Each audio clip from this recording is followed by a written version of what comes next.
നിങ്ങളുടെ favourite shows ഇനി ഒരിക്കലും മിസ്സാവില്ല. ഇപ്പോൾ C5-ലൂടെ കാണും നിങ്ങളുടെ ഫേവറേറ്റ് ഷോസ് തികച്ചും സൗജന്യമായി. സ്വന്തം മകളുടെ കുറ്റം മറയ്ക്കാൻ പിയെ ബലിയാടാക്കിയ മന്ത്രി പ്രതാപനെ മന്ത്രിസഭയിൽ നിന്ന് പുറത്താക്കി. അപമാനം താങ്ങാനാവാതെ പ്രതാപൻ ഹാർട്ട് അറ്റാക്ക് വന്ന് മരിക്കും. നമ്പറാണല്ലോ. ഹലോ, കാറിടിച്ച ഒരാളെ കൊല്ലാറാക്കിയിട്ടിട്ട് നീ നിന്റെ അച്ഛന്റെ പിയുടെ തലയില് ആ കുറ്റം കെട്ടിവെച്ച് സ്വതന്ത്രമായിട്ട് നടക്കാന്ന് വിചാരിച്ചോ? ആരാ നിങ്ങള്? നിങ്ങൾക്കിതൊക്കെ എങ്ങനെ അറിയാം? ഞാൻ ആരാണെന്നുള്ളതൊക്കെ അവിടെ നിൽക്കട്ടെ. നീയാണ് ആക്സിഡന്റ് ഉണ്ടാക്കിയെന്ന് പുറം ലോകം അറിഞ്ഞാ എന്താ ഉണ്ടാവും നിനക്കറിയോ? നിങ്ങൾ ആരാ? നിങ്ങൾക്കിപ്പോ എന്താ വേണ്ടത്? നിങ്ങൾ ഞാനാണ് ആക്സിഡന്റ് ഉണ്ടാക്കിയതെന്ന് പുറം ലോകത്തോട് വിളിച്ചു പറഞ്ഞ രാജു ജയിൽ മോചിതനാവും. എനിക്കും അത് തന്നെയാ വേണ്ടത്. നിങ്ങള് ഞാനാണ് ആക്സിഡന്റ് ഉണ്ടാക്കിയതെന്ന് പറഞ്ഞ എനിക്കതിൽ സന്തോഷമേ ഉള്ളൂ. ഓ, അവനെ രക്ഷപ്പെടുത്താൻ നീ അത്രയൊക്കെ ചെയ്യൂ? നീ ദീപക്കാണോ? ദീപക്കോ? അതാരാ? അതാരെങ്കിലും ആവട്ടെ. ഞാൻ നിന്റെ ഫോണിലേക്ക് ഒരു വീഡിയോ അയച്ചിട്ടുണ്ട്. ആ വീഡിയോ ഒന്ന് കണ്ടുനോക്ക്. ഹലോ,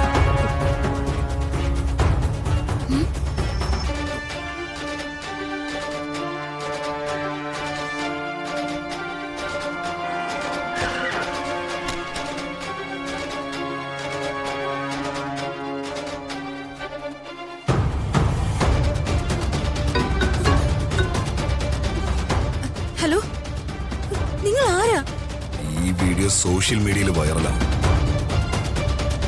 സ്വന്തം മകളുടെ കുറ്റം മറയ്ക്കാൻ പിയെ ബലിയാടാക്കിയ മന്ത്രി പ്രതാപനെ മന്ത്രിസഭയിൽ നിന്ന് പുറത്താക്കി. അപമാനം താങ്ങാനാവാതെ പ്രതാപൻ ഹാർട്ട് അറ്റാക്ക് വന്ന് മരിക്കും. നിങ്ങൾ എന്തിനാ എന്റെ അച്ഛനെ ഇതിലേക്ക് വലിച്ചഴിക്കുന്നത്? എന്താ നിങ്ങളുടെ ഉദ്ദേശം? ഉദ്ദേശം നിസ്സാരം. നിനക്ക് ചെയ്യാൻ പറ്റുന്ന ചെറിയൊരു ഉപകാരം. എനിക്ക് അത്യാവശ്യത്തിന് കുറച്ച് പണവും കുറച്ച് സ്വർണവും വേണം. അത് നീ തന്ന നിന്റെ അച്ഛൻ സേഫ്. മറിച്ചാണെങ്കിൽ അറിയാലോ. നിങ്ങൾക്ക് എത്ര പണോ വേണ്ടത്? അങ്ങനെ വഴിക്ക് വാ മോളെ. അല്ല, നിനക്ക് രാജുവിനെ രക്ഷപ്പെടുത്തണ്ടേ? അച്ഛന് അത്രയ്ക്ക് ഇഷ്ടമാണോ? എങ്കിലേ അച്ഛന്റെ ജീവൻ രക്ഷിക്കാനുള്ള വില അത് നിനക്കിടാം. ഒട്ടും കുറവ് വരില്ലെന്ന് എനിക്കറിയാം. 2 മണിക്കൂറിനുള്ളിൽ ടൗണിന്റെ ഔട്ടറിലുള്ള 100 ഏക്കറിന്റെ പിന്നിൽ ഒരു ആൽമരത്തിന്റെ പുറകിൽ ക്യാഷും സ്വർണവും കൊണ്ടുവയ്ക്കണം.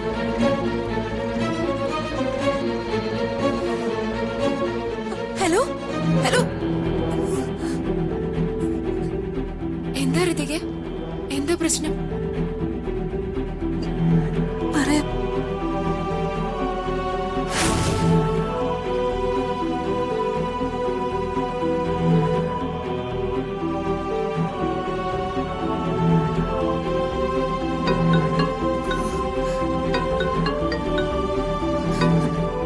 ഹലോ, രമ്യ.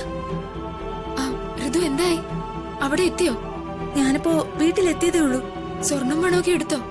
ഇല്ല രമ്യ, സ്വർണവും പണവും ഒക്കെ ഞാൻ എടുക്കാൻ പോകുന്നതേ ഉള്ളൂ. ആ, ഒത്തിരി വൈകുമോ? ഏയ് ഇല്ല, പണവും സ്വർണവും എടുത്തിട്ട് ഇപ്പൊ തന്നെ ഇറങ്ങാൻ പോവാ. ആ, രമ്യ അവിടെ തന്നെ വെയിറ്റ് ചെയ്യ്. ആ ശരി, നീ പെട്ടെന്ന് വാ.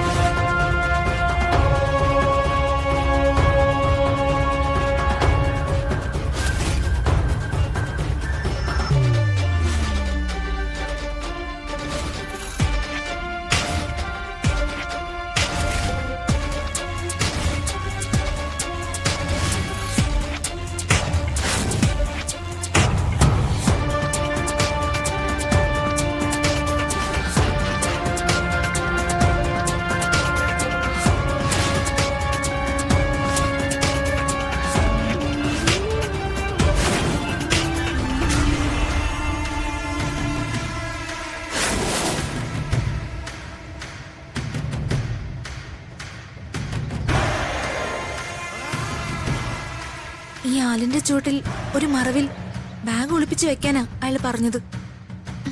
ആ, ഇതിവിടെ വെച്ച അല്ലാതെ നിവൃത്തിയില്ലല്ലോ. ശരി. പണവും സ്വർണവും കൊടുത്തില്ലെങ്കിൽ അയാൾ എന്റെ അച്ഛനെ നാണം കെടുത്തുന്ന ഭീഷണിപ്പെടുത്തിയിരിക്കുന്നെ.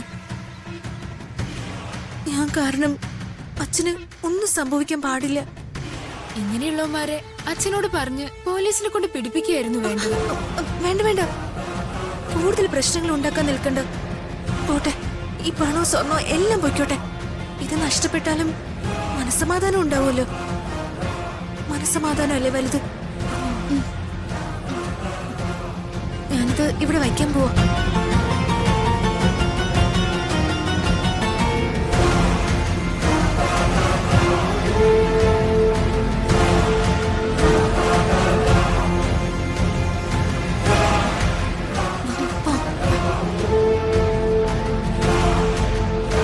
ഋതിക, നമുക്കേ ഇവിടെ എവിടെയെങ്കിലും കുറച്ച് മാറി നിന്നാലോ?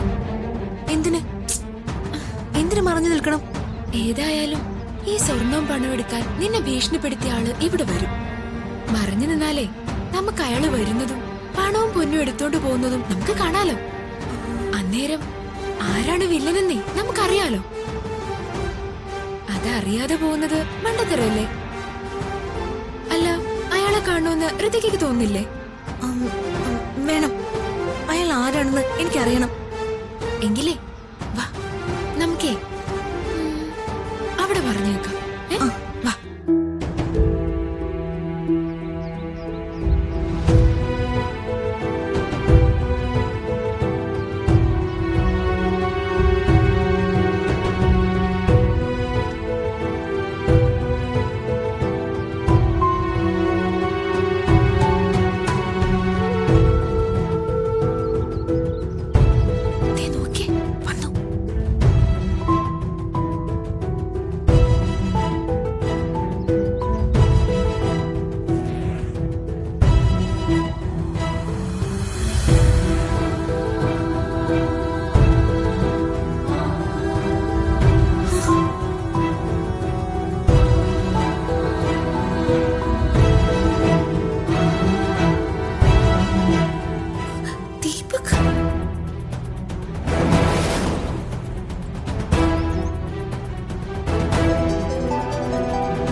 ഹലോ,